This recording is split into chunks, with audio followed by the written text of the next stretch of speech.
معزز ناظرین، السلام علیکم ورحمۃ اللہ وبرکاتہ۔ جتنے بھی ناظرین اس ویڈیو کو دیکھ رہے ہیں، اللہ تعالیٰ انہیں ہمیشہ خوش و خرم اور شاداب رکھے، اور دنیا کے تمام مسلمانوں کو اللہ تعالیٰ اپنے حفظ و امان میں رکھے۔ معزز ناظرین، آج کی اس ویڈیو میں ہم آپ کو بتائیں گے جنت کس چیز سے بنی ہے، جنت کی لمبائی اور چوڑائی کتنی ہے، جنت کے دروازے کیا ہیں، اور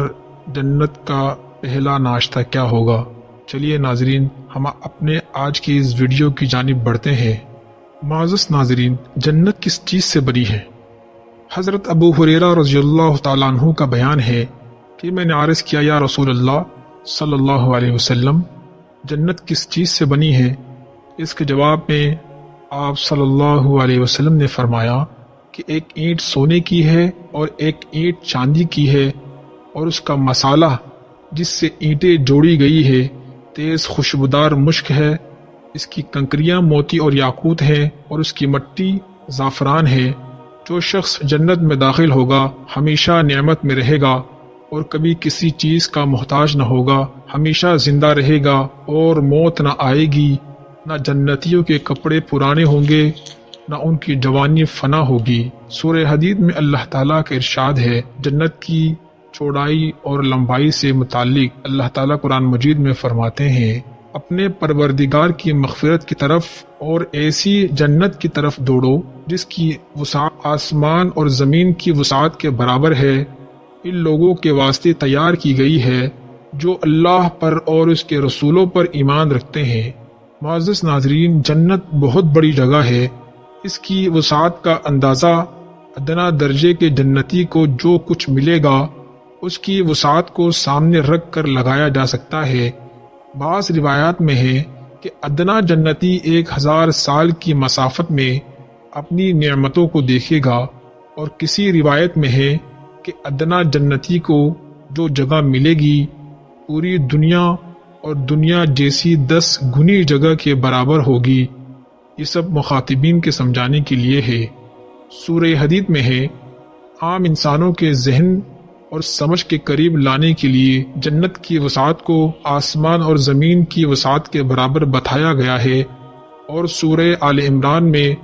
ارضها السماوات والارض میں فرمایا ہے، جس میں آسمان کو جمع لایا گیا ہے، یعنی جنت کی وسعت تمام آسمانوں اور زمین کے برابر ہے۔ معزز ناظرین، حضرت ابو سعید خدری رضی اللہ تعالیٰ عنہ سے روایت ہے کہ رسول اکرم صلی اللہ علیہ وسلم نے ارشاد فرمایا کہ جنت میں 100 درجے ہیں، سارے عالم اگر ان میں سے ایک میں جمع ہو جائے تو سب سما جاوے۔ معزز ناظرین، جنت کے دروازے سے متعلق احادیث میں موجود ہے۔ حضرت عمر بن خطاب رضی اللہ تعالیٰ عنہ سے روایت ہے کہ رسول خدا صلی اللہ علیہ وسلم نے ارشاد فرمایا، تم میں سے جو بھی کوئی مسلمان وضو کرے اور اچھی طرح پانی پہنچا دے، اور پھر وضو کے بعد یوں کہے، اشہد ان لا الہ الا اللہ وحدہ لا شریک لہ واشہد ان محمدا عبدہ ورسولہ، تو اس کے لیے جنت کے 8 دروازے کھول دیے جائیں گے، جس سے چاہے داخل ہو جائے۔ اس حدیث شریف سے جنت کے 8 دروازے معلوم ہوئے۔ حضرت ابو ہریرہ رضی اللہ تعالیٰ عنہ سے روایت ہے کہ رسول خدا صلی اللہ علیہ وسلم نے ارشاد فرمایا کہ جس نے اللہ کے راستے میں یعنی اللہ کی رضا کے لیے ایک قسم کی 2 چیزیں مثلا 2 درہم، 2 دینار، 2 روپیے، 2 کپڑے خرچ کیے، تو جنت میں اس کو بلایا جائے گا کہ اللہ کے بندے، یہ بہتر ہے جو شخص نماز والا تھا اسے نماز کے دروازے سے بلایا جائے گا، اور جو شخص جہاد والا تھا وہ جہاد کے دروازے سے بلایا جائے گا، اور جو شخص صدقہ والا تھا اسے صدقے کے دروازے سے بلایا جائے گا، اور جو شخص روزہ والا تھا وہ باب الریان سے بلایا جائے گا۔ یہ سن کر حضرت ابو بکر صدیق رضی اللہ تعالیٰ عنہ نے عرض کیا، یا رسول اللہ، میرے ماں باپ آپ پر قربان ہو، سب دروازوں سے کسی کو پکارا جائے، اس کی ضرورت تو ہے نہیں، کیونکہ اصل مقصد یعنی دخول جنت ایک دروازے سے داخل ہونے میں حاصل ہو جاتا ہے۔ لیکن پھر بھی پوچھتا ہوں کہ کیا واقعی کوئی ایسا بھی ہوگا جسے تقریباً اور تشریفاً تمام دروازوں سے بلایا جائے؟ حضور صلی اللہ علیہ وسلم نے ارشاد فرمایا، کہ ہاں ایسے بھی لوگ ہوں گے اور میں امید کرتا ہوں کہ تم انہی میں سے ہوگے۔ صاحب فتح الباری لکھتے ہیں کہ اس حدیث سے 4 دروازوں کا علم ہوا۔ نمبر 1 باب الصلاۃ، نمبر 2 باب الجہاد، نمبر 3 باب الصدقہ، نمبر 4 باب الریان۔ اس کے بعد لکھتے ہیں کہ ایک باب الحج یقیناً ہوگا اور ایک دروازہ ان حضرات کا ہوگا جو غصے کو پی جاتے ہیں، جس کے متعلق مسند احمد میں ایک حدیث وارد ہوئی ہے، اور ایک دروازہ الباب الیمین یعنی متوکلین کے لیے ہوگا جو بلا حساب و بلا عذاب اس دروازے سے داخل ہوں گے، اور ایک باب الذکر ہوگا جس کی طرف ترمذی شریف کی ایک حدیث میں اشارہ ہے، اور یہ بھی احتمال ہے کہ 8واں دروازہ باب الذکر نہ ہو بلکہ باب العلم ہو۔ پھر لکھتے ہیں کہ یہ بھی احتمال ہے کہ حضرت ابو بکر صدیق رضی اللہ تعالیٰ عنہ کے فضائل میں جن دروازوں کا ذکر ہے کہ جنت کے اصل ابتدائی بڑے پاٹکوں کے علاوہ اندرونی دروازے ہوں، کیونکہ اعمال صالحہ 8 سے بہت زیادہ ہیں۔ ہر عمل صالح کا اگر ایک دروازہ ہو تو بہت دروازے ہونے چاہیے، اس لیے اقرب ہے کہ اعمال صالحہ کے دروازے اندرونی دروازے ہوں۔ ایک مرتبہ امیر بصرہ حضرت عتبہ بن غزوان رضی اللہ تعالیٰ عنہ نے خطبہ دیتے ہوئے ارشاد فرمایا کہ بلا شبہ تم ایسے جہان کی طرف کوچ کرنے والے ہو جہاں سے اور کہیں جانا نہ ہوگا، لہٰذا تم یہاں سے بہترین اعمال لے کر روانہ ہونا۔ پھر فرمایا کہ ہم کو یہ بتایا گیا ہے کہ جنت کے کیواڑوں میں سے 2 کیواڑوں کے درمیان 40 سال کی مسافت کا فاصلہ ہے، اور یہ یقینی بات ہے کہ ایک دن ایسا آئے گا کہ داخل ہونے والوں کی بھیڑ کے سبب اتنا بڑا دروازہ بھی تنگ پڑ جائے گا۔ بخاری اور مسلم شریف کی ایک حدیث میں ہے، حضرت صلی اللہ علیہ وسلم نے ارشاد فرمایا کہ قسم اس ذات کی جس کے قبضے میں میری جان ہے، جنت کے کیواڑوں میں سے 2 کیواڑوں کے درمیان اتنا بڑا فاصلہ ہے جتنا شہر مکہ اور ہجر کے درمیان ہے۔ دونوں حدیثوں سے جنت کے دروازے کی وسعت اور چوڑائی کا علم ہوا۔ پہلی حدیث میں دونوں کیواڑوں کے درمیان کا فاصلہ 40 سال کی مسافت بتایا، اور دوسری حدیث میں مکہ اور ہجر کے درمیان کی مسافت سے اس فاصلے کو تشبیہ دی۔ حاضرین کی سمجھ کے قریب لانے کے لیے انہی کے محاورہ اور بول چال میں کبھی اس طرح فرمایا اور کبھی اس طرح سمجھایا۔ یہ امر یقینی ہے، یہ بات یقینی ہے کہ جنت کے دروازوں کی وسعت بہت ہی زیادہ ہے، جیسا مکان ہے ویسے دروازے ہیں۔ حضرت سہل بن سعد رضی اللہ تعالیٰ عنہ کا بیان ہے کہ رسول اکرم صلی اللہ علیہ وسلم نے ارشاد فرمایا کہ ضرور بالضرور ایسا ہوگا کہ میری امت کے 70,000 یا فرمایا 7 لاکھ افراد آپس میں ایک دوسرے کو پکڑے ہوئے داخل ہوں گے۔ ان کی صف کا پہلا شخص داخل نہ ہوگا جب تک کہ ان کا آخری شخص داخل نہ ہو جائے۔ مطلب یہ ہے کہ بیک وقت ان کی پوری صف کی صف داخل ہوگی۔ پھر فرمایا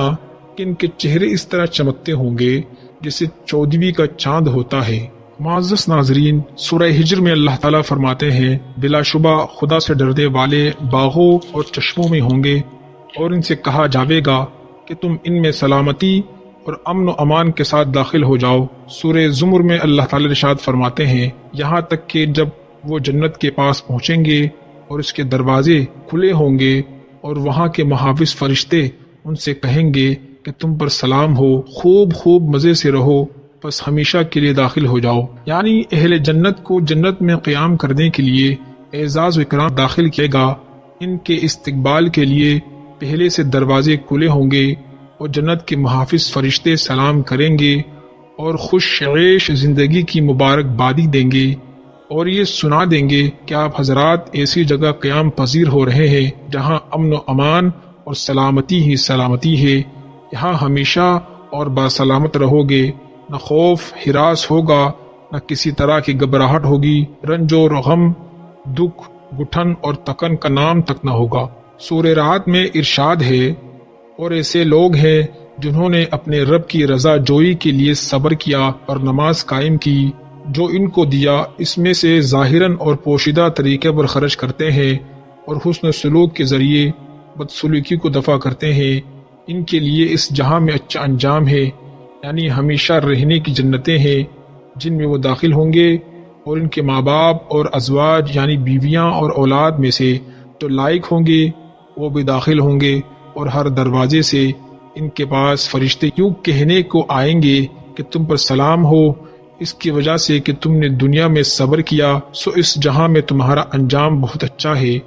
مفسر ابن کثیر اس آیت کی تفسیر کرتے ہوئے لکھتے ہیں کہ اہل جنت کو داخلے جنت کی مبارکبادی دینے کے لیے ہر طرف سے فرشتوں کی جماعتیں سلام کرتی ہوئی داخل ہوں گی، اور دارالسلام میں نبیین اور صدیقین کے پڑوس میں رہنے کا جو شرف نصیب ہوگا اس پر فرشتے مبارکبادی دیں گے۔ سورہ زمر میں اللہ تعالیٰ کے ارشاد ہے، اللہ تعالیٰ فرماتے ہیں، اور جنتی داخل ہو کر کہیں گے سب تعریف اللہ ہی کے لیے ہے جس نے ہم سے اپنا وعدہ سچا کیا اور ہم کو اس سرزمین کا مالک بنایا کہ جنت میں جہاں چاہے مقام کرے، سو اچھا بدلہ ہے عمل کرنے والوں کا جہاں چاہے جنت میں مقام کرے۔ اس کا مطلب یہ ہے کہ خدائے پاک نے ہر جنتی کو بہت لمبی چوڑی جگہ دی جس میں پورا اختیار حاصل ہے کہ جہاں چاہے قیام کرے، کوئی روک ٹوک نہیں، اور کوئی جگہ ایسی بھی نہیں جو قابل قیام نہ ہو، اور اپنی جگہ سے جب کسی دوسرے جنتی سے ملنے کا ارادہ کریں گے تو اس کا بھی اختیار ہوگا۔ سورہ اعراف میں چنانچہ اللہ تعالیٰ فرماتے ہیں، اور ان کے دلوں میں جو ایک دوسرے کی طرف سے کچھ غبار تھا اسے ہم نکال دیں گے، ان کے نیچے نہریں جاری ہوں گی، اور وہ کہیں گے کہ سب تعریف اللہ ہی کے لیے ہے جس نے ہم کو اس مقام تک پہنچایا، اور ہماری رسائی نہ ہوتی اگر ہم کو اللہ تعالیٰ نہ پہچانتے۔ واقعی یہ حق ہے کہ ہمارے رب کے پیغمبر حق لے کر آئے تھے، اور ان کو پکار کر کہا جائے گا کہ یہ جنت تم کو تمہارے اعمال کے بدلے دی گئی ہے۔ معزز ناظرین، داخلے کے بعد اہل جنت کا پہلا ناشتہ کیا ہوگا؟ یہ حدیث شریف میں ہے، حضرت ابو سعید خدری رضی اللہ تعالیٰ عنہ سے روایت ہے کہ رسول خدا صلی اللہ علیہ وسلم نے ارشاد فرمایا کہ قیامت کے دن زمین ایک روٹی بن جائے گی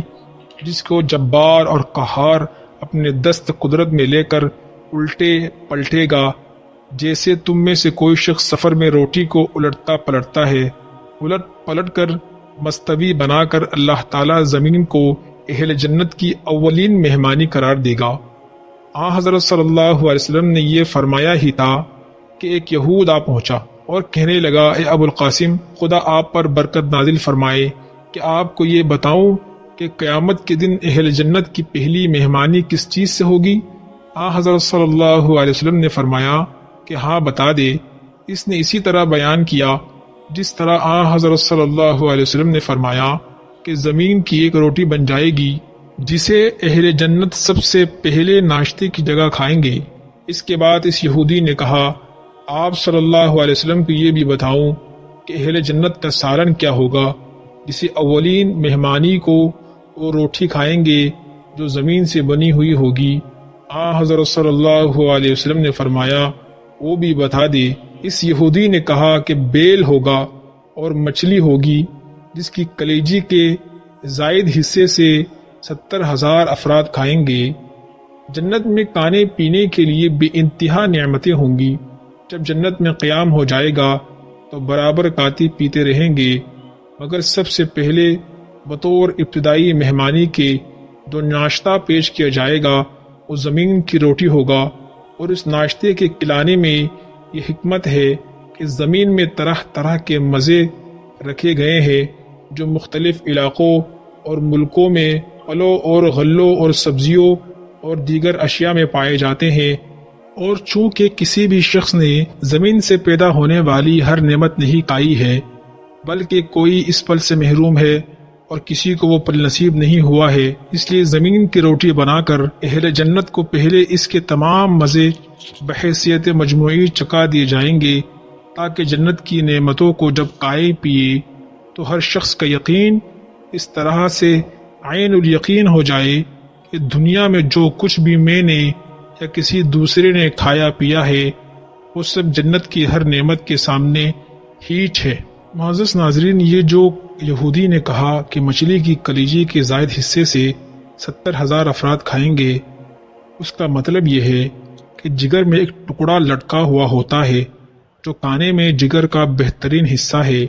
کلیجی کا زائد حصہ اسی کو فرمایا۔ اب یہاں سوال یہ پیدا ہوتا ہے کہ زمین کی روٹی کس طرح کھائی جا سکے گی؟ ہم تو دیکھتے ہیں کہ زمین کے ذرات غذا میں مل جاتے ہیں تو کھائی نہیں جاتی اور کرکرا پن ظاہر ہو جاتا ہے۔ معزز ناظرین، اس کا جواب یہی ہے کہ دنیا میں جس قدر بھی غلے اور پھل، میوے، سبزیاں، ترکاریاں اور غذائیں ہیں، سب زمین ہی سے نکلتی ہیں۔ اس قادر قیوم نے زمین سے ایسی لذیذ چیزیں نکال دی، اس کو قدرت ہے کہ عین زمین ہی کو کھانے کی چیز بنا دے اور اس میں ایسی کیفیت پیدا فرما دی